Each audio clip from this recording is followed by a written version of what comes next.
আমি এই আত্মাৰ ওপৰত আমি তিনিটা প্ৰশ্ন আগবঢ়াবলৈ ওলাইছোঁ। প্ৰথম প্ৰশ্নটি হ'ল আত্মা থাকে ক'ত?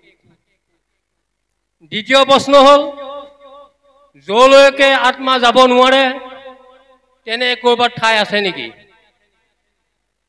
৩ নম্বৰ প্ৰশ্ন হ'ল আমি যদি সকলোৱে ভগৱন্তৰ একে আত্মা হয় তেনেহ'লে সকলো আত্মাই কিয় দুখ কষ্ট পায়? এই তিনিটা প্ৰশ্ন আমি আইগৰাকীক লৈ শুভেচ্ছা জনাই আমাৰ প্ৰস্তাৱটি ইমানতে সামৰণি মাৰিলোঁ। কৃষ্ণ আইগৰাকী।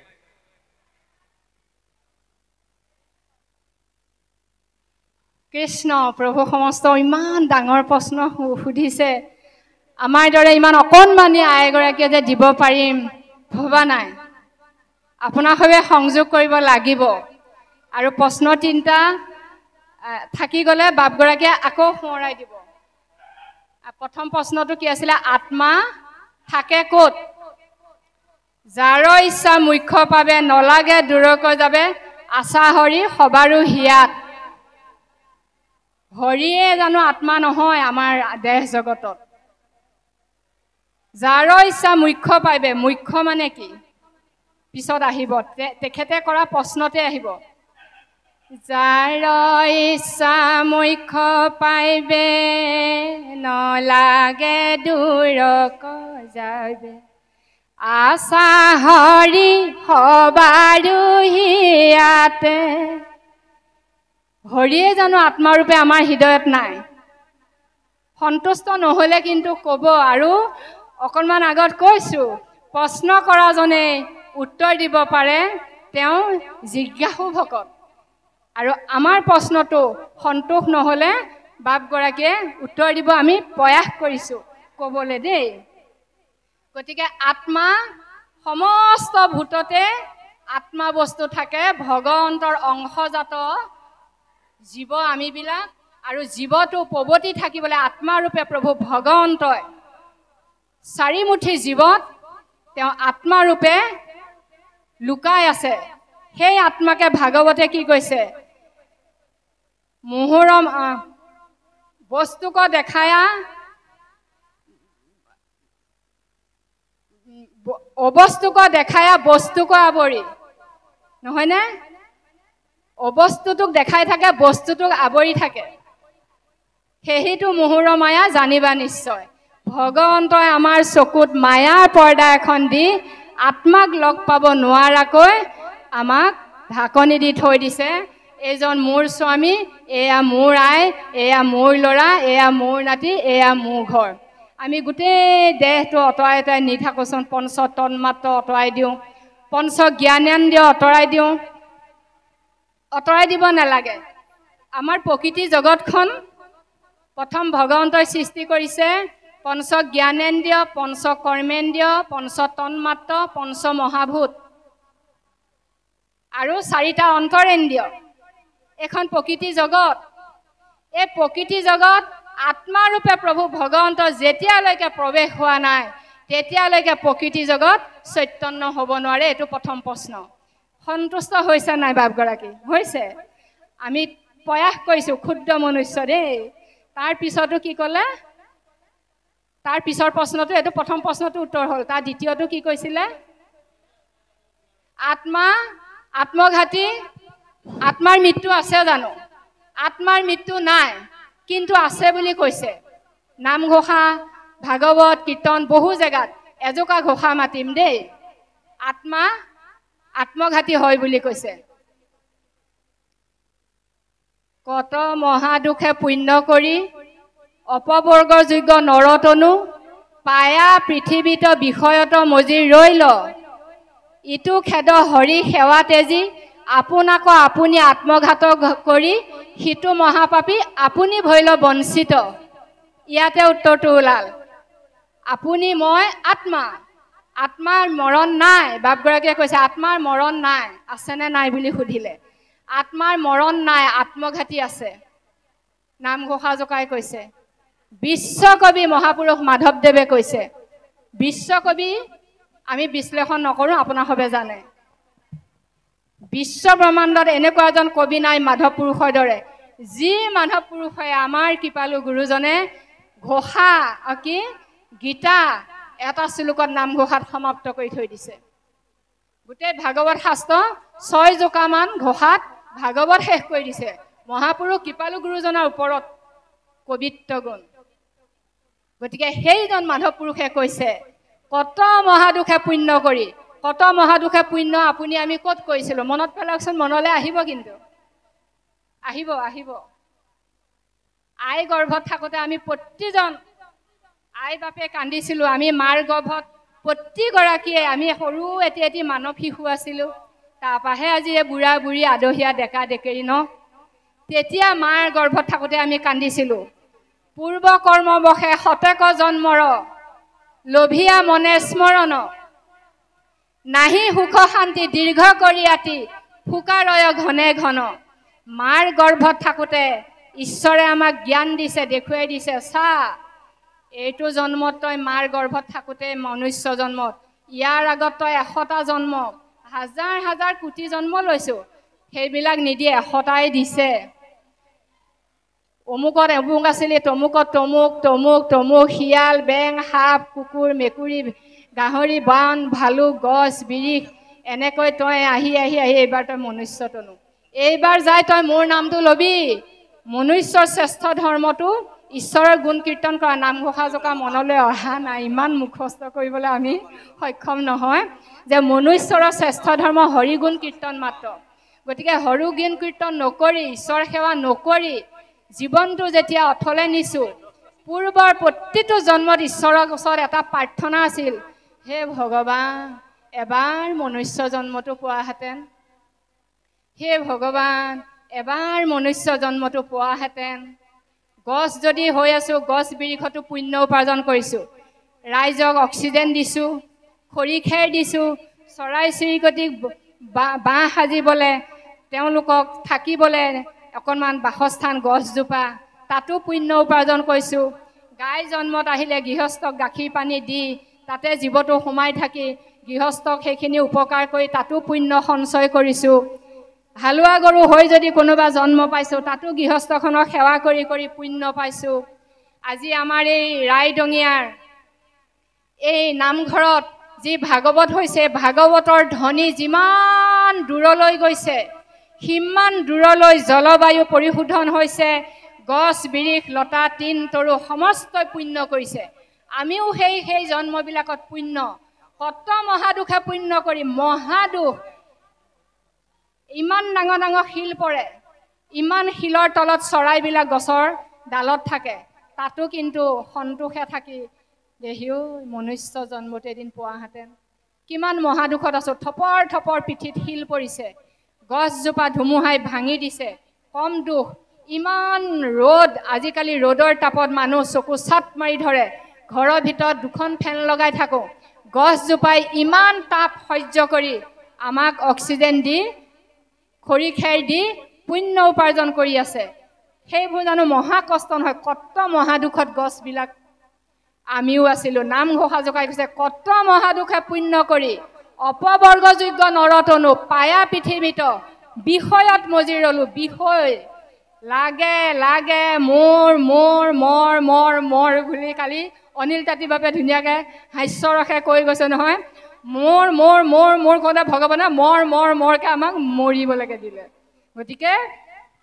অত পুণ্য ইয়াত আহি আমাৰ বিনষ্ট হ'ল বিষয়ত বোকাত লেটি বেটি হৈ আত্মা মৃত্যু নাই আমাৰ আত্মাটো জুইয়ে পুৰিব নোৱাৰে পানীত তিতিব নোৱাৰে কাটিব নোৱাৰে কোনোবাই এনেকৈ চুব নোৱাৰে দুলুৱাই গ'ল মৃত্যু হ'ল দুলুৱাই জীৱটো চাওঁ ৰ মতা নে মাইকী এনেকৈ কোনোবাই চাব পাৰিব নি নোৱাৰে নহয় নহয়নে গতিকে আত্মা কোনেও দেখিবলৈ আজিলৈকে সক্ষম হোৱা নাই এনেকুৱা এটা বিজ্ঞানৰ আহিলা আজিলৈকে ওলোৱা নাই আত্মা বস্তুক চিনিব পৰা ধৰি ৰাখিব পৰা এটা গ্লাছৰ ঘৰ সাজি আত্মাটো চাব খোজোতে মৃত মৰু মৰুকৈ থকা ব্যক্তিজনৰ জীৱটো ওলাই গ্লাছৰ ঘৰটো এক চকলা গ্লাছ এৰাই থকে আত্মা গুচি গ'ল কিন্তু আত্মাক বিজ্ঞানৰ যন্ত্ৰটোৱে আত্মাটো কিন্তু দেখুৱাই দিবলৈ সক্ষম নহ'ল সেইটো আমাৰ আত্মা আমি কৈ থকা বাক্যখিনি শব্দবিলাক সকলোৱে কাণত সোমাইছে কথাবিলাক দেখিছে নি বাৰু নাই দেখা ঈশ্বৰ প্ৰদত্ত বাক্য কৈ আছো আপোনাৰ সমস্তও কৈছে গতিকে এই আত্মা মৃত্যু নাই কিন্তু মৃত্যু আছে ক'ত বাপগৰাকীয়ে কৈছে আত্মাৰ মৃত্যু আছে নাই নাই আত্মাটো এই যে ঘোষা জকাই কৈছে হিতু মহাপাপী আত্মঘাতী ভৈল বুলি যে কৈছে হৰি সেৱা তেজি হৰি সেৱা ত্যাগ কৰি অত পুণ্য লৈ কত পুণ্য ভাৰত বৰিষ মনুষ্য শৰীৰ কলিযুগ হৰি নাম চাৰিও সংযোগ কত পুণ্য পালা কৰা তৰিবাৰ কাম ভাগৱতে কৈছে চাৰি সংযোগ হ'ল পুণ্য থকাৰ কাৰণে ইমান পুণ্যবিলাক লৈও যদি বিষয়ৰ বোকাত লেটিপেটি হৈ থাকো আত্মঘাতী হ'ম আত্মাটো যাবগৈ লাগে বৈকুণ্ঠলৈ পিতাৰ ওচৰলৈ তালৈ যাব নোৱাকে মায়াত থাকিলো নহয় মৰিব সময়ত পুৰঞ্জনৰ কাহিনী যে ভাগৱতত আছে পুৰঞ্জন ৰজাই মৃত্যুৰ সময়ত দেহিও মই মৰিম মোৰ পত্নীজনী গাভৰু হৈয়ে থাকে তাই চকু দুটা ইমান ধুনীয়া তাই নাকটো ইমান ধুনীয়া তাই শৰীৰটো ইমান ধুনীয়া তাই খুব মৰম লগা মোৰ পত্নী আছিল মই মৰিলে তাই কি হ'ব বাৰু তাই কি হ'ব এই বিষয় চিন্তা মায়াটোত বন্দী হৈ জীৱ গুচি গ'ল তেওঁ সিটো জন্মত গৈ নাৰী হৈ জন্ম পালে ভাগৱতত কৈছে কি গীতাত কৈছে যে জং জং ওৱাপি স্মৰণ ভাৱং তেজন্তে কলেবৰম তত্তমে বৈতি কন্তেয় সদা তৎ ভাৱন্তি যেতিয়া আমাৰ জীৱ যাব সময় হ'ব দেহ ত্যাগ কৰা সময় হ'ব তেতিয়া আমি যি যি ভাৱনা ভাবি থাকিম যি ভাৱনা ভাবি থাকোঁতে আমাৰ প্ৰাণ বায়ু উৰি যাব প্ৰাণটোৱে যায় সেই ভাৱনা অনুপাতে সিটো জন্ম পাবগৈ সেইকাৰণে পুৰঞ্জন ৰজাই সেই ঘৈণীয়েকৰ কথা ভাবি ভাবি প্ৰাণটো গ'ল কাৰণে সিটো জন্মত মহিলা হৈ জন্ম পালে সেইকাৰণে কৈছোঁ জীৱটো মতা মাইকী নাই আই বাপ এইবিলাক আমি বাছ বিচাৰ কৰি থাকিলে আমি এক শৰণৰ তত্ত্ব পোৱা নাই তাৰপিছত কি হ'ল তেওঁ জীৱটো আত্মঘাত কৰিলেনে তেওঁ যাব লাগিছিলে য'ৰ পৰা আহিছে তলৈ কৃষ্ণ গোসাঁইৰ ওচৰৰ পৰা আহিছিলে কৃষ্ণ পিতাৰ ওচৰৰ পৰা যাব নোৱাৰিলে এগৰাকী আইত জন্ম পালে আৰু ঋষভৰ 100 পুত্ৰ ভৰত মুনি কি হ'ল চতুৰ্থ স্কন্ধত আৰম্ভণিত ভৰত মুনি কাহিনীত আছে যে তেওঁ এজন ইমান ঈশ্বৰ উপাসনা কৰা এজন ভৰত মুনি তেওঁ জলাশয়ত গা ধুবলৈ যাওঁতে হৰিণ পোৱালিটো কাহিনীটো নকওঁ জানে সকলোৱে ন হৰিণ পোৱালিটো তেওঁ তুলি আনিলে মাকে বাঘৰ ভয়ত জাপ মাৰি সিপাৰলৈ গুচি গ'ল বাঘে খেদি নি মাকক ধৰিল কি নধৰিল ভৰত মুনিয়ে নেজানে মাত্ৰ ভৰত মুনিৰ সন্মুখত বাঘৰ যি খেদাত গৰ্ভৱতী হৰিণীয়ে জাপ মাৰি দিওঁতে পোৱালিটো ভূমিষ্ঠ হৈ ভৰত মুনিৰ সন্মুখত পৰি গ'ল আয়ো দেহি ইমান ধুনীয়া মৰম লগা হৰিণ পোৱালিটো বুলি লৈ আহিল হৰিণ পোৱালি কুমলীয়া ঘাঁহ বিচাৰি বিচাৰি খুৱাওঁতে হৰিণ পোৱালীয়ে ভৰত মুনিক ইমানেই মৰম দিলে গাটো ঘঁহুৱাই থাকে গাটোতে চেলেকি থাকে গাটোতে মূৰটো ঘঁহুৱাই দিয়ে ভৰত মুনিও মায়া আহি আহি হৰিণ পোৱালিটো এতিয়া মৰম চৰম কৰি থাকোঁতে হৰি সেৱাই বাট পৰিল মৰিব সময়ত ভাবিলে মই আৰু যাবগৈ লাগিব ইহলীলা মোৰ হৰিণ পোৱালিটো কি হ'ব বাৰু ঐ হৰিণ পোৱালি জন্মত গুচি গ'ল গতিকে জীৱটো আত্মঘাত হ'লনে আমি ভাবিব লাগে ঈশ্বৰৰ গুণ লীলা ঈশ্বৰৰ ৰূপ লীলা আমি দৰ্শন কৰি ভকতৰ মাধ্যমে হৰি কীৰ্তন কৰি কেনেকৈ ঈশ্বৰ পিতাইক লগ পাব পাৰোঁ তাকে ভাবি ভাবি দেহ ত্যাগ কৰিব লাগে কিন্তু হৰিণৰ কথা ভাবিল পত্নীৰ কথা ভাবিল দেহিও নাতিটো বিয়াখন খাবলৈ নাপালোঁ আমি যদি ভাবোঁ ঐ নাতি বিয়া খাবলৈ ঘূৰি আহিব লাগিব সেইটোৱে হ'ল আমাৰ আত্মঘাতী আত্মাৰ মৃত্যু নাই আত্মঘাতী কৰিলোঁ সন্তুষ্ট হৈছেনে বাপগৰাকী কৃষ্ণ তাৰ তৃতীয়টো কি আছিলে 3টা প্ৰশ্ন কৰিছিলে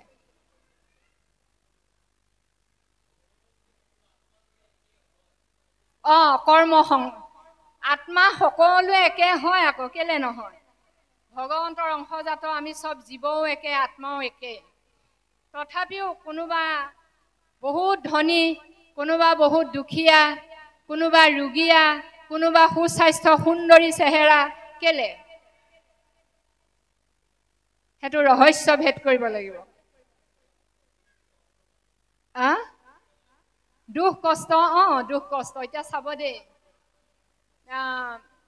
এগৰাকী আই 50 বছৰ বয়সত সেইদিনা সন্তান জন্ম দিছে আমাৰ অসমত তেওঁ দুটা ল'ৰা আছিল এটা ল'ৰা পানীত পৰি ঢুকালে এটা ল'ৰা এক্সিডেণ্ট হৈ ঢুকালে তেওঁ আমাৰ অসমৰ এখন জেগাৰ আই এগৰাকী আজি কেইটামান দিন হৈছে আমি নিউজত দেখিছোঁ দুটা ল'ৰাই পাই হেৰুৱা বেদনা বহুত ডাঙৰ ন যাৰ নাই নায়েই যাক মা মা বুলি দুটা সন্তানে দিন ৰাতি মাতি আছিল যিগৰাকী আই লাৱনী হাতেৰে ৰান্ধি বাঢ়ি খুৱাই ধুৱাই ডাঙৰ কৰা দুটা সন্তান নোহোৱা হ'ল সেই বেদনাটো ইয়াত থকা প্ৰতিগৰাকী আয়ে উপলব্ধি কৰিব ন গতিকে নোহোৱা হৈ যোৱাৰ পিছত এগৰাকী আই বুকৰ বেদনা দুখ কষ্টটো উপলব্ধি কৰকচোন এবাৰ সেই আইগৰাকীয়ে সৌ সিদিনা 50 বছৰ বয়সত দুটা সন্তান জন্ম দিছে একেলগে যজা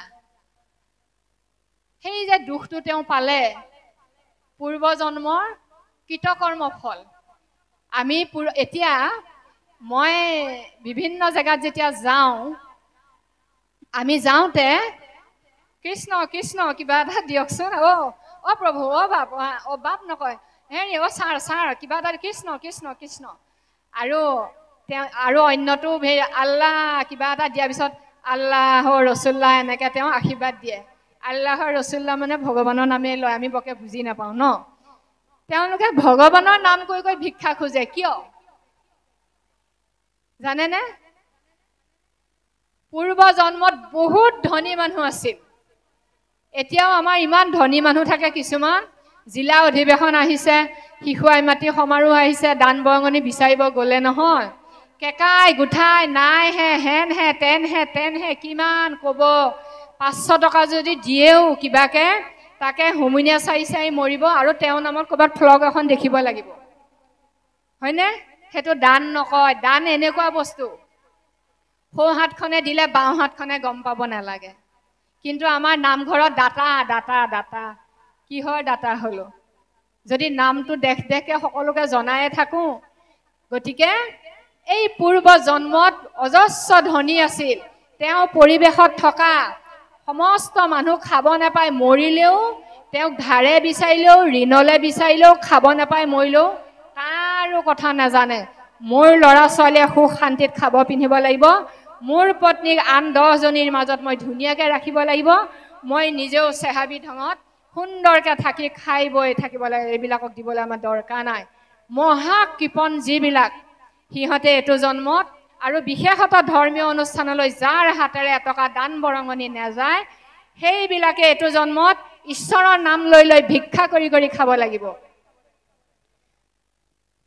সুদামাৰ পত্নী বসুন্ধৰা কিমান ভক্তিমতী কিমান উদাৰ যেতিয়া বিশ্বকৰ্মাক ভগৱন্তই আদেশ কৰিছে যে বিশ্বকৰ্মা তুমি যোৱা সুদামা ঘৰখন মোৰ এই বৈকুণ্ঠপুৰী নিচিনাকৈ নিৰ্মাণ কৰি দিয়া আই বসুন্ধৰাই নিদিলে আপোনালোকে জানে কিমান উদাৰ কিমান ভক্তিত চহকী ধন টকা পইচা চহকী হৈ সা সম্পত্তিৰ চহকী হৈ একো লাভ নাই ভকতিৰ ধনী ইন্দ্ৰিয় যিনি আমি জিতেন্দ্ৰিয় হ'ব লাগে এইকেইটাই দিন যেতিয়া তেওঁ ক'লে বোলে অকলে মোৰ ঘৰটো বনাই দিলে নহ'ব মোৰ পৰিৱেশৰ সকলোৱে যদি বনাই দিয়ে তেতিয়াহে মোৰ ঘৰ বনাব দিম কিয়নো মোৰ স্বামী দ্বাৰকালৈ যে গৈছে যি এমুঠি চাউল চিয়া মই প্ৰভু ভগৱন্তলৈ টোপোলা বান্ধি দি পঠাইছোঁ মোৰ পৰিৱেশৰ দুখীয়া নিচলা মানুহৰ পৰাই খুজি মাগি আনিছোঁ সেই পুণ্যৰ ভাগি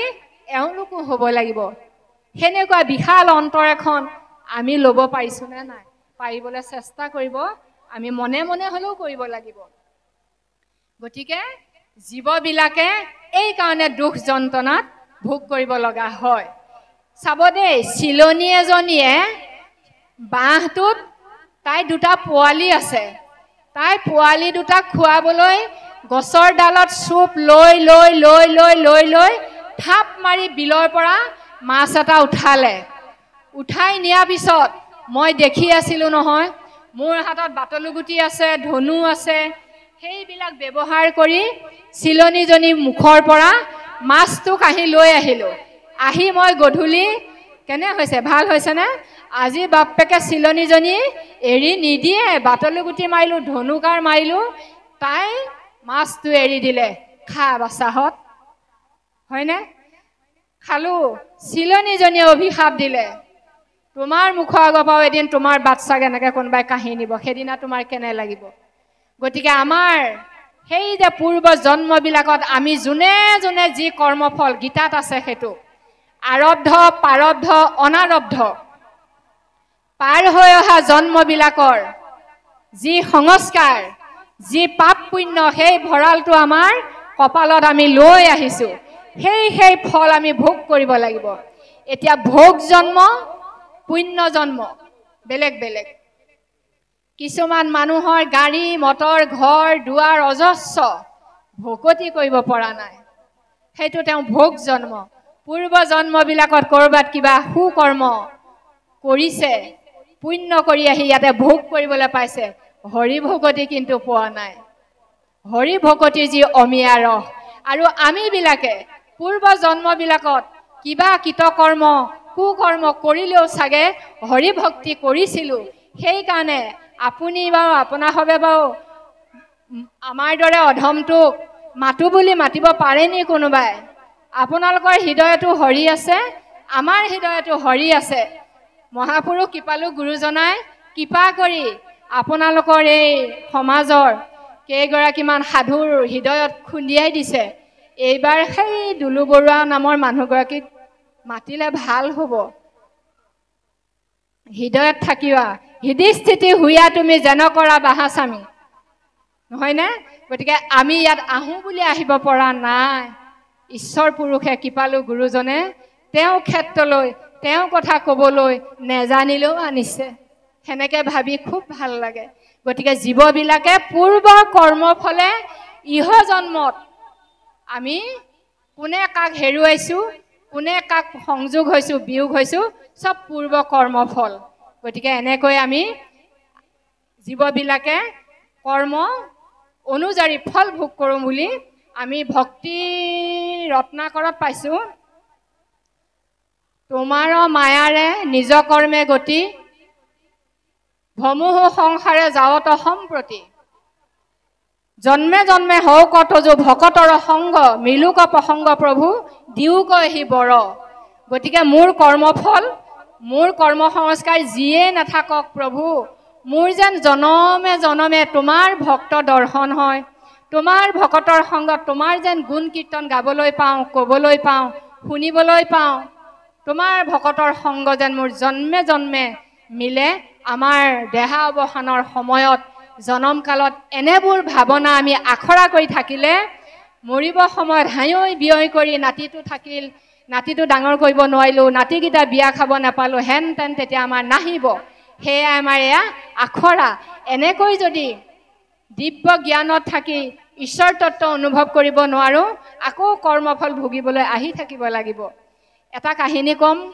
আমাৰ শ্ৰদ্ধাৰ চেনেহৰ মৰমৰ বিনীত বাব আহিছে তেওঁ আহিব এটা সৰু কাহিনী কৈ আমি আমাৰ আসন এৰিম চাগে তাৰপিছত আমি যদি পৰিয়ালৰ মোহ মায়াত পৰি মায়া চিন্তা কৰি থাকোঁ ভকত এজনৰ কথা ক'ম আমাৰ শ্ৰীমন্ত শংকৰদেৱ সংঘৰ এটা সঁচা কাহিনী এখন জিলাত এনেকৈয়ে ভাগৱত ক'বলৈ মাতোতে তেওঁলোকৰ জিলাৰ এগৰাকী সাধু ভকতে আমাক গধূলি যিখন গৃহত আছিলোঁ তেওঁ গৃহৰ পৰা আমাক নিবলৈ আহিছে যে দুলুৱাই আমাৰ গৃহত আহক অলপ আপুনি আমি গ'লোঁ যোৱাৰ পিছত তেওঁ তিনিটা নাতিনীক আমাক সেৱা কৰিবলৈ লৈ আহিছে সেৱা কৰিবলৈ লৈ আহি চিনাকি কৰি দিছে 10-12 বছৰমান হোৱাজনক কৈছে এয়া মোৰ ডাঙৰ ল'ৰাৰ ডাঙৰ নাতি সঁচা কাহিনী আজি বেছি দিনৰ কথা নহয় বহাগ বিহুৰ 2 দিনৰ আগৰ কথা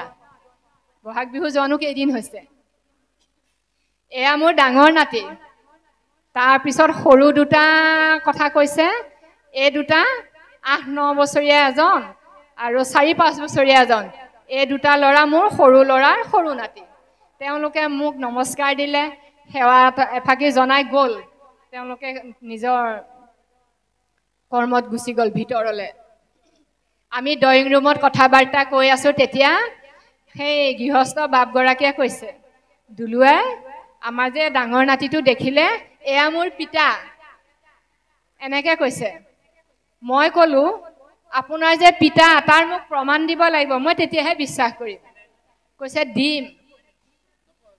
তাৰপিছত তেনেকুৱা সময়তে সেই ডাঙৰ নাতিৰ ল'ৰা, তাৰমানে বাপগৰাকী ডাঙৰ ল'ৰাটো আহি আকৌ ড্ৰয়িং ৰুমত আমাৰ লগত বহিছে। তেওঁ দিছে প্ৰমাণ, দেউতাকেও দিছে। তেওঁলোকে প্ৰমাণকেইটা দিছে, দীঘলীয়া হ'ব যে দীঘলকৈ নকওঁ। এটাই ক'ম, কৈছে মোৰ পিতাই যেতিয়া জীয়াই আছিল, মোৰ পিতাৰ হেণ্ড ৰাইটিং বৰ ধুনীয়া। ঠিক পিতাৰ হেণ্ড ৰাইটিংখিনি মোৰ এতিয়া ডাঙৰ নাতিটোৱে কৰে। আৰু মোৰ পিতাই খুব ধুনীয়া আৰ্ট কৰিছিল। মোৰ ডাঙৰ নাতিটোক কোনো আৰ্ট স্কুলত দিয়া নাই। ইমান ধুনীয়া আৰ্ট কৰে, ভাবিব নোৱাৰিব আপুনি। আৰু কেইবাটাও প্ৰমাণ পুতেকেও দিলে, গৃহস্থ বাপজনেও দিলে। আৰু এজন সন্যাসী তেওঁলোকৰ গৃহলৈ আহোঁতে ল'ৰাটো সৰু, চোতালত আইতাকে লৈ থাকোঁতে কৈছে, ये लड़का आपका पूर्वज जाने का दिन ज़्यादा दिन नहीं हुआ और आ गया এনেকৈ কৈছে হেনো দেই। তাৰমানে আপোনাৰ শহুৰ দেউতা ইহলীলা সম্বৰণ কৰি যোৱা বেছি দিন হোৱা নাই, আকৌ এয়া আহিলে কৈ দিছে। আৰু তেওঁ গৃহস্থ বাপজনৰ নিজৰ যাৰ ল'ৰা, দেউতাকেও কৈছে কেইবাটাও প্ৰমাণ, আৰু ঘৰৰ বাপগৰাকীয়েও ক'লে বহুতকেইটা কথা, তেতিয়া বিশ্বাস হ'ল হয়। কিন্তু লাভ কি হ'ল? এতিয়া আমি লাভালাভটো বিচাৰোঁ। সেই গৃহস্থৰ ঘৰৰ বুঢ়া বাপগৰাকী মৃত্যুৰ সময়ত চাগে খুব ঘৰখনৰ মায়াত বন্দী হৈ দেহ ত্যাগ কৰিলে। বিশেষত চাগে ডাঙৰ নাতি বোৱাৰী বোলে নাতিটো বিয়া পাতি দিলোঁ, নাতি এটা মুখ নেদেখিলোঁ। নাতিটো বিয়াখন পাতিলোঁ সিদিনা, মোৰ গাটো ইমান অসুখ হ'ল, যামগৈ নেকি, নাতি এটা মানে পৰি নাতি এটা মুখ নেদেখিলোঁ। নাতি বিয়াহে পাতিলোঁ, পৰি নাতি মুখ নেদেখিলোঁ। এনেকৈ যদি ভাবি ভাবি তেওঁ দেহটো ত্যাগ কৰিল, তেওঁৱে পৰিণাতি হৈ আহিলে। অহাৰ পিছত তেওঁতো এতিয়া জ্ঞানটো নাই। জ্ঞানটো কাৰ হাতত? কৃষ্ণ পিতাৰ হাতত। এইখন ঘৰৰে মই গৃহস্থ আছিলোঁ, এওঁ মোৰ ডাঙৰ ল'ৰা, এওঁ এনেকুৱা এজন অফিচাৰ আছিল, এওঁ মোৰ ডাঙৰ ল'ৰা, এওঁ ডাঙৰ ল'ৰা, এয়া মোৰ ডাঙৰ নাতি, তেওঁৰে সন্তান মই এইবাৰ পৰিণাতি হিচাপে আহিছোঁ। বঢ়িয়া, মোৰ ঘৰখনকে মই ঠিক ঠাককৈ পাই গ'লোঁ বুলি তেওঁতো জ্ঞানটো নাই, আছেনে? তেতিয়াহ'লে আমি পুনৰ ঘৰখনত আহি এই মায়া এই মানে মনুষ্য জন্মটো কত ঘাট প্ৰতিঘাট, তিতা মিঠা জ্বলা পোৰা কেহা টেঙাই আমি পাৰ কৰিব লাগিব। ভকতি কৰোঁ বুলিলে কৰিব নোৱাৰোঁ। কেতিয়াবা কি হয়, নকৰোঁ যা গুৰু সেৱা, এনেকুৱা কিছুমান সংঘাত সমাজৰ পৰাই হওক, মানে নিজৰ পৰিয়ালৰ পৰাই হওক, সন্তানৰ পৰাই হওক, এনেকুৱা তিক্ততা যন্ত্ৰণা আহিব। হেৰা তুমিয়ে যোৱাহে নামঘৰলৈ, মই নাযাওঁ, বাপজনে ক'ব। আৰু আমি কি ক'ম? নাযাওঁ দে আজি নামঘৰত, হয়নে? তাৰমানে ধুমুহাই, সংঘাতৰ ধুমুহাই তাৰমানে নামঘৰলৈ নাযাওঁ আজি যা, এনেকৈ তাৰমানে কৈ পেলাইছোঁ ন। গতিকে স্থিতপ্ৰজ্ঞ